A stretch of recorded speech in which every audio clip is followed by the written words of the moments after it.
Hello दोस्तों, आज की वीडियो में हम लोग देखेंगे हीमोग्लोबिन टेस्ट के बारे में, साथ ही इसके डिटेल एनालिसिस करेंगे। ओके दोस्तों, तो चलते हैं नेक्स्ट स्लाइड में। तो दोस्तों सबसे पहले ये जानेंगे कि ये क्यों जरूरी है टेस्ट कराना। तो दोस्तों हम लोग हीमोग्लोबिन का टेस्ट इसलिए कराते हैं कि अपने बॉडी में कितनी खून की मात्रा है, कितनी आरबीसी काउंट्स है, ये सब हम लोग जान सके, क्या हमारे हीमोग्लोबिन की परसेंटेज है शरीर में। ओके दोस्तों, और साथ ही ये जो टेस्ट आता है सीबीसी काउंट में आता है, कंप्लीट ब्लड काउंट होते हैं दोस्तों। इसके टेस्ट में ये हीमोग्लोबिन का टेस्ट आता है दोस्तों, साथ ही सीबीसी में और भी टेस्ट होते हैं। ओके दोस्तों, और ये जो टेस्ट किया जाता है सीबीसी जो टेस्ट किया जाता है जनरल हेल्थ असेसमेंट के लिए किया जाता है, और साथ ही इवोलेट करने के लिए एनीमिया को और इस सेवेरिटी मतलब एनीमिया का क्या लेवल है, क्या सेवेरिटी क्या है, मॉनिटर करने के लिए उसको यूज किया जाता है दोस्तों। ओके नेक्स्ट, तो क्यों हम लोग reason to take haemoglobin test.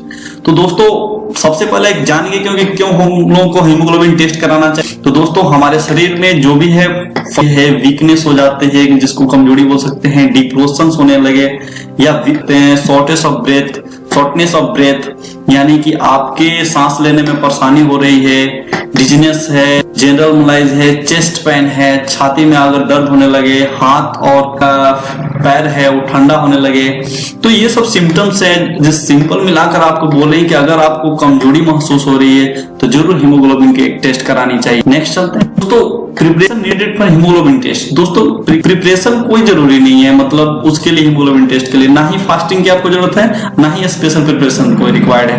Okay दोस्तों, तो जनरली आपको कभी भी सीबीसी कराना है, आप खाए हो या नहीं खाए हो, कभी भी जाकर सीबीसी का सैंपल दे सकते हैं, यानी हीमोग्लोबिन का सैंपल दे सकते हैं। ओके दोस्तों, नेक्स्ट सैंपल रिक्वायर्ड है, किसमें हम लोग सैंपल इकट्ठा करते हैं दोस्तों, तो ईडीटीए में हम लोग करते हैं। जो भी सैंपल हम लोग लेंगे ईडीटीए ट्यूब्स में हम लोग रखेंगे इसलिए, और इसको दोस्तों जो भी हम लोग सैंपल देंगे वो अधिकतर हम लोग वेनिपंचर से के थ्रू देते हैं, यानी कि अपने वेनस के थ्रू देते हैं। Collection of blood from A when usually from arm, तो अपने हाथ के जो भी वेनस है उससे हम लोग दे सकते हैं, या कहीं से भी ब्लड अपना देकर सीबीसी का टेस्ट हम लोग करा सकते हैं। दोस्तों इसमें हम लोग जानेंगे क्या रेफरेंसेस हैं आपको टेस्ट कराने के लिए दोस्तों। तो सबसे पहले हम लोग जानेंगे, अगर कोई भी बच्चा हो जो नेसेंट बॉय हो, अभी जन्म हुआ हो, उसका 1-2 दिन का हो, तो उसके जो भी हीमोग्लोबिन का लेवल होता है 14 से 22 के करीब होता है। जो मेल होते हैं यानी एडल्ट जो मेल होते हैं उनकी जो लेवल होती है 13.5 से 17 होती है दोस्तों, 13.5 to 17.5 दोस्तों। और जो फीमेल होती है 12 से लेकर 15.6 तक होती है, 15.6 तक। ओके दोस्तों, जो 2 साल के से लेकर 6 साल के बच्चे होते हैं उनके 11 से 14 के बीच में होता है हीमोग्लोबिन। दोस्तों जो कोई भी फीमेल होती है, जो टीनेजर होती है, उनका हीमोग्लोबिन 12 से 16 के बीच में होता है दोस्तों।